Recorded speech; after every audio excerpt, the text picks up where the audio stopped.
Bienvenidos a una nueva sesión de clase. Hoy nos corresponde revisar el tema 4, denominado Teoría de Cargo y el Abono. A continuación vamos a revisar el contenido de las láminas para proceder a explicárselas.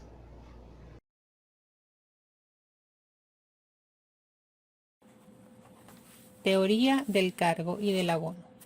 Las diversas transacciones que tienen lugar en una organización producen cambios en los elementos de la ecuación patrimonial. Mediante las cuentas, podemos llevar a cabo los registros y controlar sus variaciones en términos de aumento y disminuciones. Pero necesitamos conocer la naturaleza de las cuentas para poderlas contabilizar correctamente. La teoría del cargo y el abono comprende un conjunto de reglas que se sustentan en la ecuación del patrimonio para mostrar la relación entre los recursos con los que cuenta la entidad, bienes, derechos, y las fuentes que los proporcionan, es decir, las fuentes internas y las fuentes externas que estudiamos en temas anteriores. La teoría del cargo y del abono, también llamada teoría de la partida doble, porque se establece que en toda transacción hay un deudor y hay un acreedor, tiene su base legal en el artículo 34 del Código de Comercio vigente en Venezuela para este momento, la cual dice, según la siguiente cita: en el libro diario se asentarán día por día las operaciones que haga el comerciante, de modo que cada partida exprese quién es el acreedor y quién es el deudor, cumpliendo así con lo que establecen los principios contables de dualidad económica, donde se establece que toda operación realizada en una organización tendrá un acreedor y un deudor. La teoría del cargo y el abono nos provee de las reglas necesarias para registrar las operaciones que tienen un carácter contable en cualquier tipo de organización. Mantener el equilibrio de la ecuación del patrimonio requiere que haya un seguimiento de las reglas que hacen posible mantener tal igualdad, y por lo tanto la obtención así de información representativa de las operaciones que se realizan en la entidad. Es por ello entonces que decimos que esta teoría parte del equilibrio de la ecuación del patrimonio y se basa en el principio contable de dualidad económica. Gráficamente, y partiendo de la ecuación del patrimonio, donde decimos que los activos son iguales a los pasivos y al patrimonio, los activos se encuentran del lado izquierdo de la cuenta y el pasivo del patrimonio del lado derecho del esquema gráfico.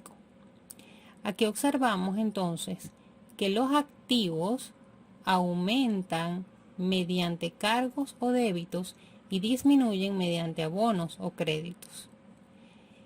Cumpliendo con el principio de dualidad económica, vemos el otro lado de la ecuación y ocurre un comportamiento contrario.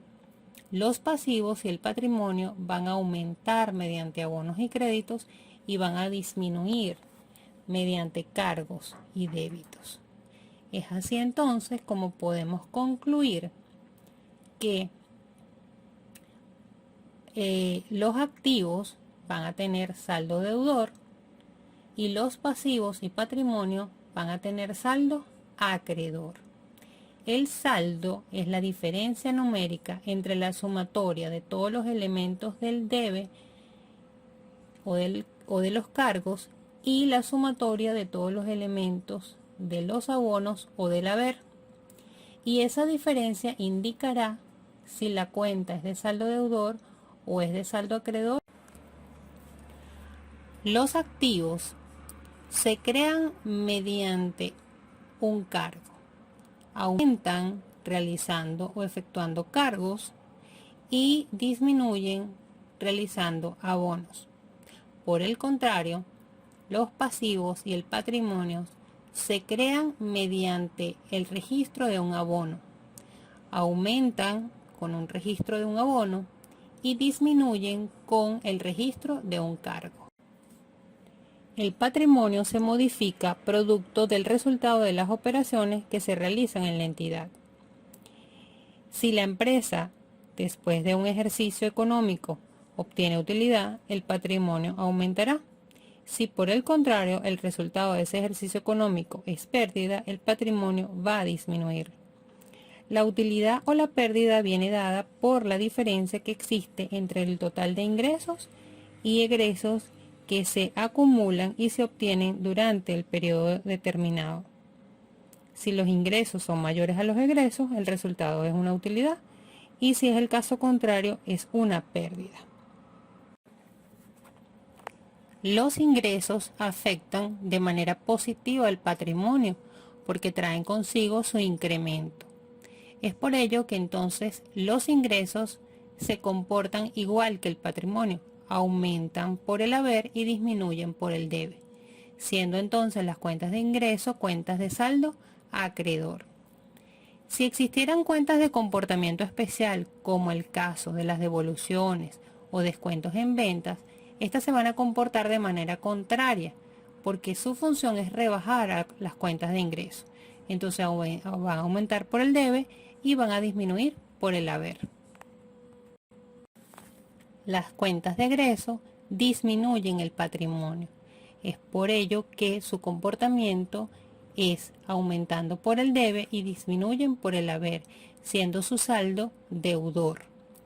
Si existiesen transacciones que involucran cuentas de comportamiento especial como devoluciones o descuentos en compras, estas van a aumentar por el haber y van a disminuir por el debe.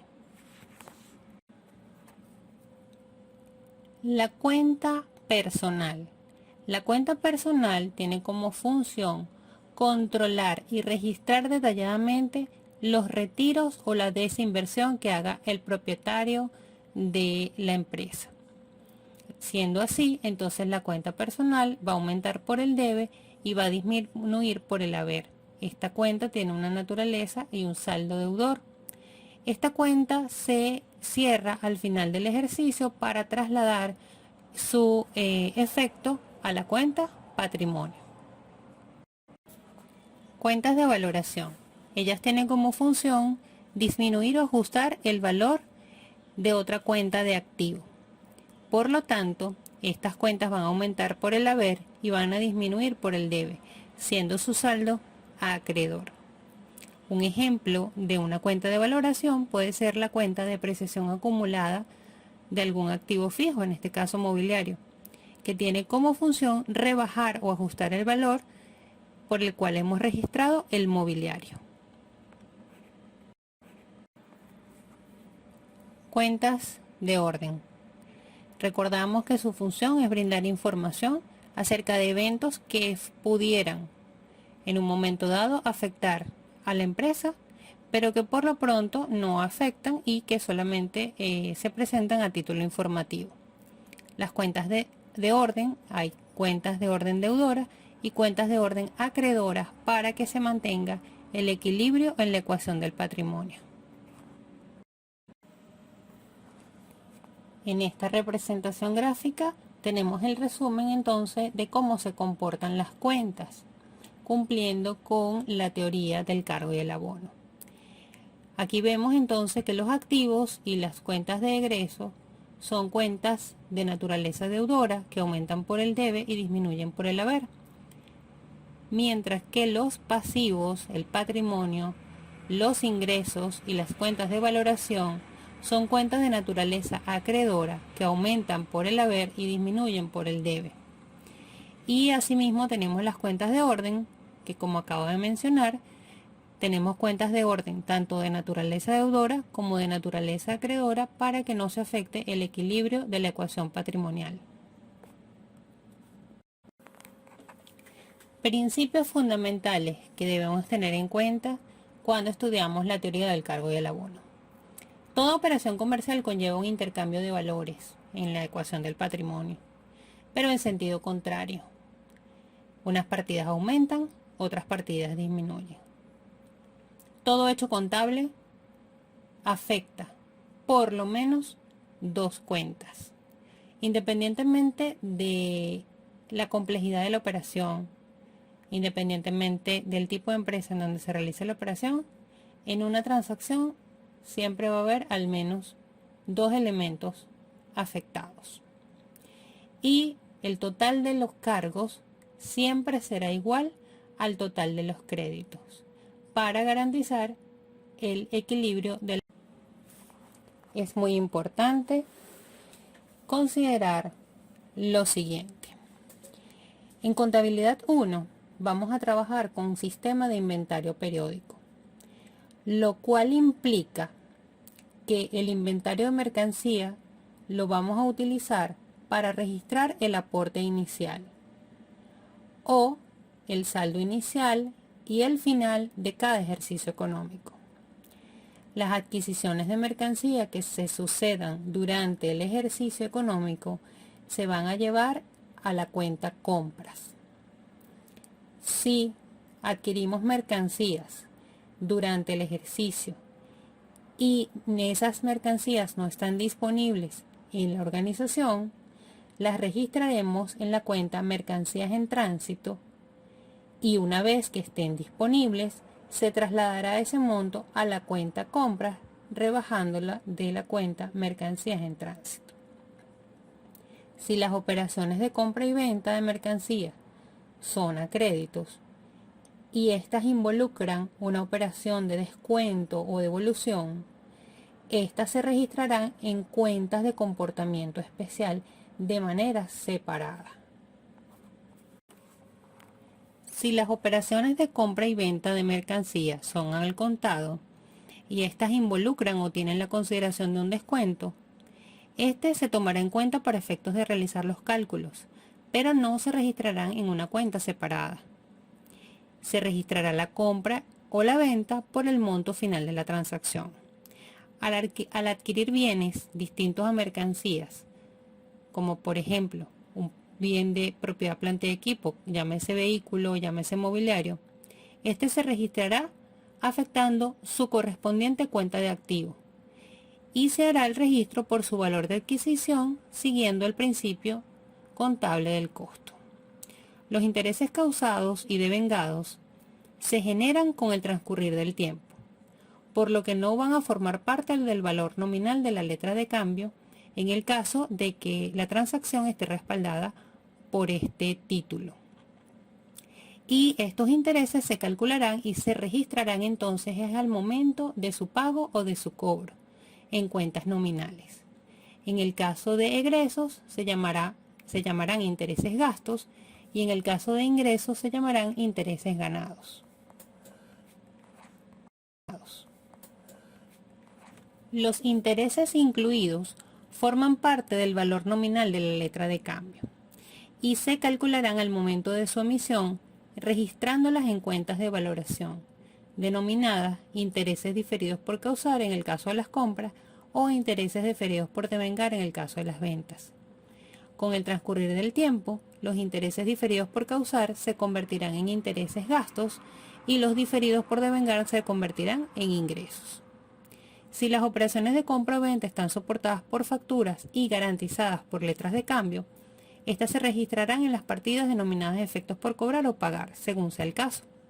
Y si están soportadas por facturas no garantizadas, se registrarán en la partida cuentas por cobrar o pagar, según corresponda, de acuerdo al tipo de transacción. Con esto hemos concluido la explicación teórica del tema 4. Ahora lo que corresponde es revisar el material del aula virtual, resolver los ejercicios y cualquier duda pues la pueden canalizar conmigo por los canales de comunicación ya establecidos. Espero que el material les sea de provecho y puedan desarrollar satisfactoriamente los ejercicios que se les proponen en el simulador contable.